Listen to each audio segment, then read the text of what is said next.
धृतराष्ट्र ने कहा, हे संजय, धर्म भूमि कुरुक्षेत्र में युद्ध की इच्छा से एकत्र हुए मेरे और पांडु के पुत्रों ने क्या किया? संजय ने कहा, पांडव सेना की व्यूह रचना को देखकर राजा दुर्योधन ने आचार्य द्रोण के पास जाकर ये वचन कहे, हे आचार्य, आपके बुद्धिमान शिष्य द्रुपद पुत्र धृष्टद्युम्न द्वारा व्यूह रचना में खड़ी की हुई पांडवों की इस विशाल सेना को देखिए। सेना में महान धनुर्धारी तथा युद्ध में भीम और अर्जुन के समान शूर योद्धा हैं, जैसे युयुधान, विराट तथा महारथी राजा द्रुपद, धृष्टकेतु और चेकितान तथा पराक्रमी काशीराज भी हैं। पुरुजित और कुंती भोज ये दोनों भाई तथा मनुष्यों में श्रेष्ठ शैव्य भी है। पराक्रमी युधामन्यु, बलवान उत्तमौजा, सुभद्रा पुत्र अभिमन्यु और द्रौपदी के पुत्र ये सब महारथी हैं। हे द्विजोत्तम, अब हमारे पक्ष में जो विशिष्ट योद्धागण हैं, उनको भी जान लीजिए। आपकी जानकारी के लिए अपनी सेना के नायकों के नाम मैं आपको बताता हूँ। इसमें स्वयं आप द्रोणाचार्य, भीष्म, कर्ण तथा रणविजयी कृपाचार्य, अश्वत्थामा, विकर्ण एवं सोमदत्त का पुत्र भूरिश्रवा है। अनेक प्रकार के अस्त्र शस्त्रों से सुसज्जित तथा युद्ध में कुशल और भी अनेक शूरवीर हैं, जो मेरे लिए प्राण त्यागने को तैयार हैं। भीष्म के द्वारा रक्षित हमारी सेना असीमित है, किंतु भीम द्वारा रक्षित उनकी सेना सीमित ही है। अपने अपने स्थान पर स्थित रहते हुए आप सब लोग भीष्म पितामह की ही सुरक्षा करें। दुर्योधन को प्रसन्न करने के लिए कुरु वृद्ध पितामह भीष्म ने सिंह के समान गरज कर जोर से शंख बजाया। तत्पश्चात शंख, नगाड़े, ढोल, मृदंग व नरसिंघे आदि एक साथ बज उठे और बड़ा भयंकर शब्द हुआ। उसके बाद सफेद घोड़ों से युक्त महान रथों पर बैठे हुए भगवान श्री कृष्ण और पांडुपुत्र अर्जुन ने दिव्य शंखों को बड़े जोर से बजाया।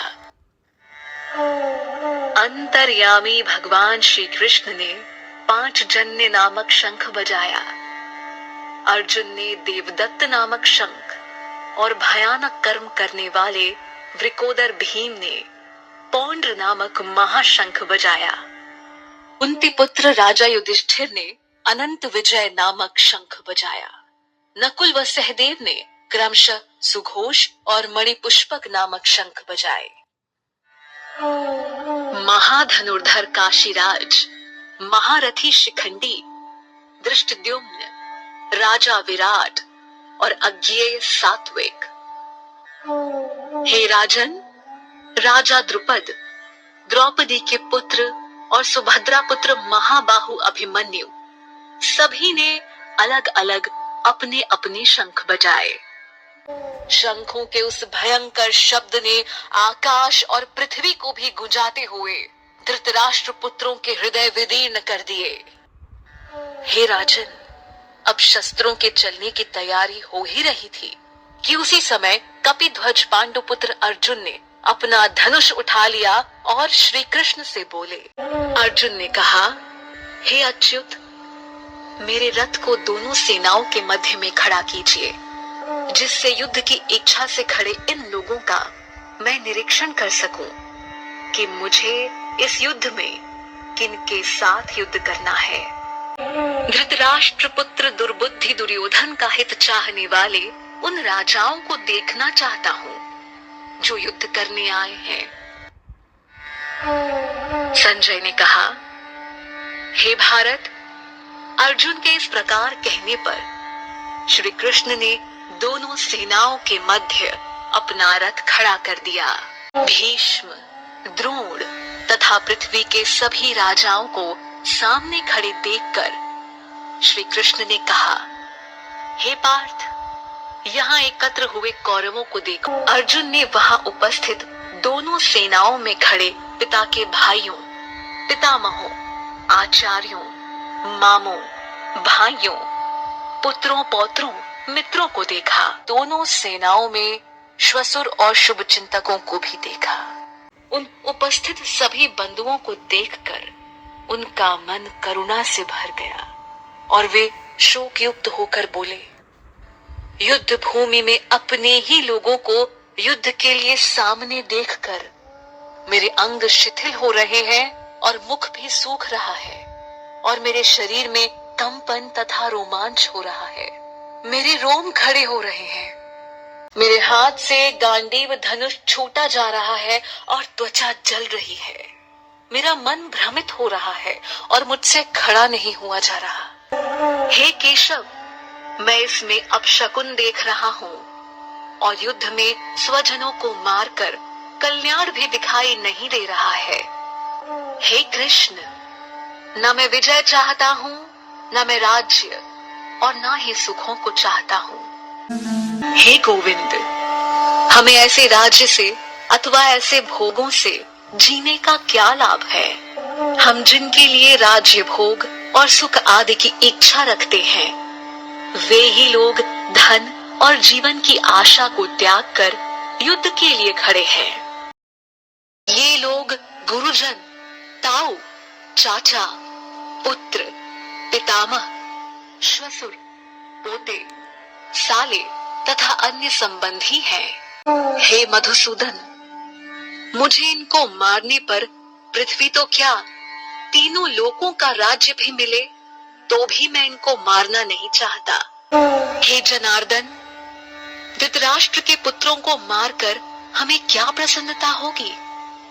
इन आतताइयों को मारकर हमें तो पाप ही लगेगा। इसलिए हे माधव, अपने बंधुजन धृतराष्ट्र के पुत्रों को मारना हमारे लिए उचित नहीं है, क्योंकि अपने ही लोगों को मारकर हम कैसे सुखी होंगे?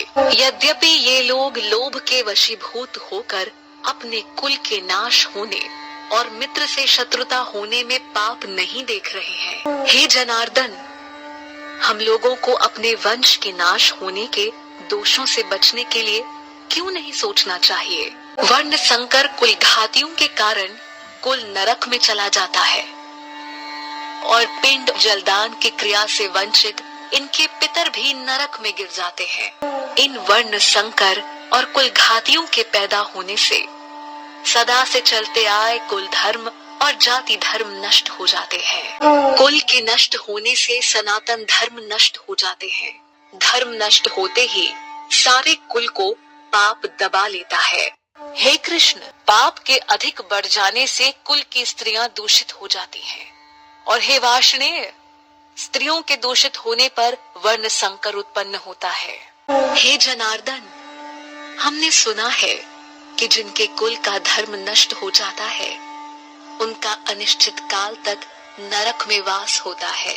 अहो, बड़े शोक की बात है कि हम राज्य और सुख के लालच में बड़ा भारी पाप करने का निश्चय कर बैठे हैं और अपने ही कुटुंब का नाश करने के लिए तैयार हो गए हैं। यदि धृतराष्ट्र के पुत्र मुझ शस्त्र रहित और सामना न करने वाले को युद्ध में मार भी दें, तो यह मेरे लिए हितकारी होगा। संजय बोले। ऐसा कहकर शोक से बेचैन होकर अर्जुन अपने धनुष बाण को त्याग कर युद्ध भूमि में रथ के मध्य भाग में बैठ गए।